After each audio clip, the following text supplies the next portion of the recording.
Hai, Mike di sini. Gak kerasa, 2021 adalah tahun ketiga di mana Samsung memiliki line-up HP layar lipat. Belum lama ini, penerus seri Galaxy Z Flip keluar bersama dengan Galaxy Z Fold terbaru. Dan meskipun ada penambahan fitur, harganya surprisingly udah turun dengan lumayan drastis dari generasi sebelumnya. Kebetulan teman kami baru aja ada yang beli pre-order, jadi kita langsung penasaran banget nih nyobain apakah sebenarnya worth it untuk beli HP lipat Samsung pada saat ini. Mengingat harga flagship Samsung normal dengan flagship Samsung lipat udah 11-12 harganya. Nah, video ini berisi opini singkat kami.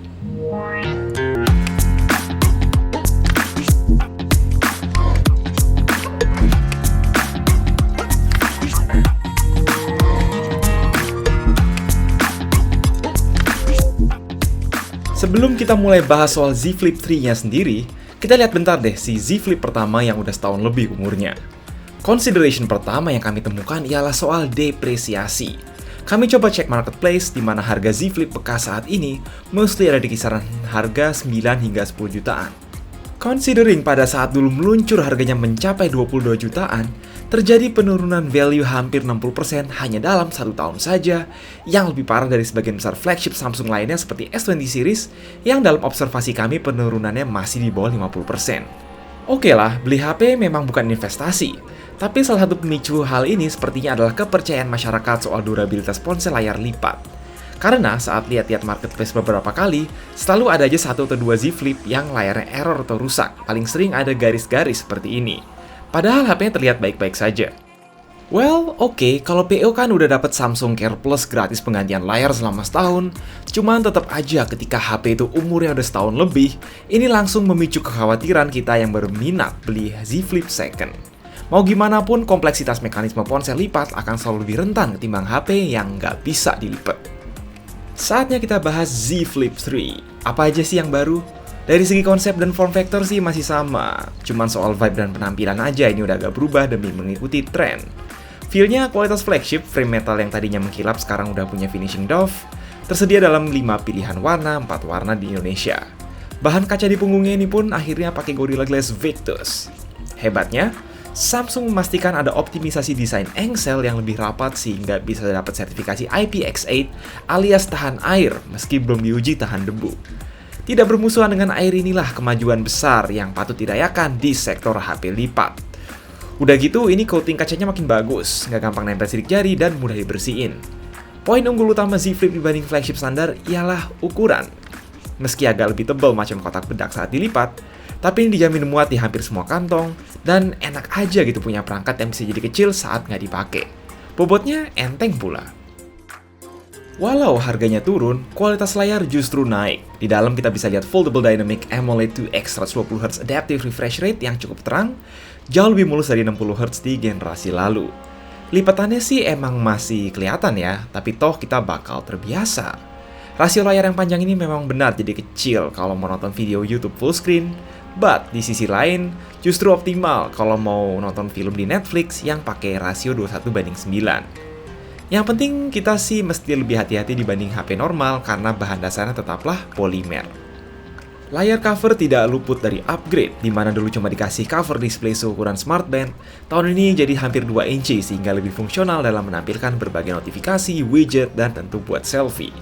Karena membuka layar dalam meliputi ritual buka layar pakai 2 tangan, kecuali kalau berani buka dan udah biasa kayak teman gue ini, ditambah scan fingerprint di tombol power samping, kita cenderung dipaksa untuk nggak terlalu sering buka HP kalau nggak penting-penting amat. Cukup lihat notif di cover screen. Chipset sih boleh Snapdragon 888 terdengar kekinian, akan tetapi performanya di limit sedemikian biar nggak overheat dan nggak ngabisin baterai berhubung ini HP tipis banget. Still better daripada 855, gaming casual dan multitasking sehari-hari sangat fine. Tapi lupakan saja kalau kalian mau gaming hardcore macam main Genshin, itu bakal lebih nge-lag ketimbang rata-rata HP yang pakai Snapdragon 865. Terus berasa panas banget layarnya padahal baru 10 menit main.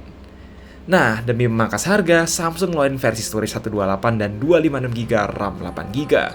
Padahal bedanya cuma sejuta. Hoho. Micro SD jelas nggak ada, tapi bisa muat 1 nano SIM plus 1 eSIM jaringan 5G. Soal kamera, ini harus dimaklumi bahwa spek masih seadanya. Essentially belum berubah dari Z Flip pertama. Sensor utama 12 megapiksel ditemani ultrawide 12 megapiksel juga. Usable sih usable banget, cuma tentu nggak bisa dibandingin flagship tahun ini macam S21 series yang pakai sensor gede terus ada kamera tele berperiskop. At least buat bikin konten Instastory atau TikTok ini kayaknya oke ya. Kamera selfie bisa diarahin ke atas bawah tanpa tripod, serta keberadaan cover screen yang sangat memudahkan foto pakai kamera utama. Kamera selfie-nya sih ya so-so aja, terus belum pakai teknologi under display yang ada di Z Fold 3. Compromise terbesar yang harus diderita seorang pengguna Z Flip 3 adalah kapasitas baterai. Di mana 4500 mAh udah jadi standar flagship kekinian, ukuran Z Flip baru memungkinkan baterai 3300 mAh sejak pertama keluar. Di mana flagship standar kuat video playback hingga 15 jam, HP ini paling banter cuma kuat sekitar 11 jam. Untuk orang yang nggak nge-sosmed terus-terusan sih fine, tapi kalau lo orang yang dikit-dikit buka HP apalagi main game, udah jelas Z Flip 3 tidak cocok dijadikan daily driver.